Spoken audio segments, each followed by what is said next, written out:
নমস্কাৰ জনাইছোঁ। দিয়াৰ গৌৰৱ অসমৰ সম্পদ স্বৰ্গীয় ৰাজীৱ শদিয়া ডাঙৰীয়া, তেওঁ আজি আমাৰ মাজত নাই আৰু আত্মাৰ চিৰশান্তি কামনা কৰিছোঁ। অসমীয়া মাধ্যমত আমাৰ ল'ৰাক নপঢ়াওঁ, মাতৃভাষা নুফুটে মুখ,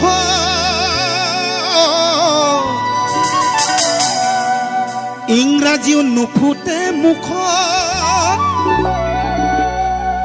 পাপা মামী বুলি মাতিলেহে ভাল পাওঁ, আই পিতাই নিশিকাওঁ লাজ।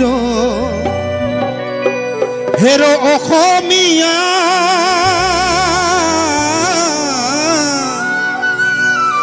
ইতিহাস ফহিয়াইছা,